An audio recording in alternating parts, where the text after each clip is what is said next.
Welcome to our video today, where we'll be discussing Jetpack navigation and a common question that many developers have when working with this technology.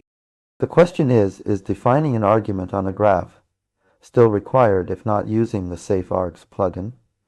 This topic is important because it can significantly impact how you design and implement navigation in your Android app. In this video, we'll dive into the details of Jetpack navigation, explore what arguments are and why they're necessary, and provide a clear answer to our question. By the end of this video, you'll have a solid understanding of how to work with arguments in Jetpack navigation, even if you're not using the Safe Args plugin. To understand whether defining an argument on a graph is still required when not using the Safe Args plugin, let's first break down what arguments are and why they're necessary in Jetpack navigation. An argument, in this context, refers to data that needs to be passed from one destination, fragment, or activity to another during navigation. This could be anything from a simple identifier to complex objects. When you navigate between destinations in an app, there's often a need to pass some information along with the navigation request. For example, if you're navigating to a details screen, after selecting an item from a list, you might want to pass the selected item's ID, or even the entire object.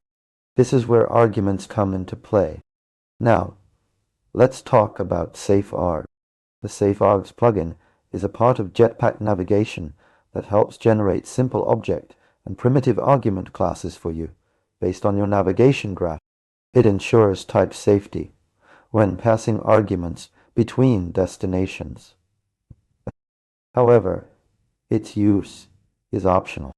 Even if you're not using the Safe Args plugin, you still need to define how data will be passed between destinations in your navigation graph. This means specifying what types of data, arguments, a destination expects and providing them during navigation. The mechanism for defining these arguments might differ without Safe Args, for example, manually creating classes or using other libraries, but the necessity remains. Think of it like sending a package, regardless of how you wrap the box, Safe Args being one method. You still need to specify what's inside the argument and address it correctly so it reaches its destination. Without specifying these arguments in your graph, even if not using Safe Args, you risk data inconsistencies or runtime errors because destinations won't know what data to expect. Arguments are essential for passing necessary data between destinations during navigation. The use of the Safe Args plugin simplifies defining and ensuring type safety for these arguments, but is optional. Regardless of using Safe Args, defining arguments on a graph is still required for proper navigation functionality. When working with Jetpack navigation in Android development, understanding how to handle arguments is crucial. Even if you decide not to use the Safe Args plugin, it's still necessary to define and manage these arguments within your navigation graph to ensure smooth and data-consistent app experiences. If you found this explanation helpful, or have further questions about Jetpack navigation and handling arguments without Safe Args, please don't hesitate to ask in the comments below.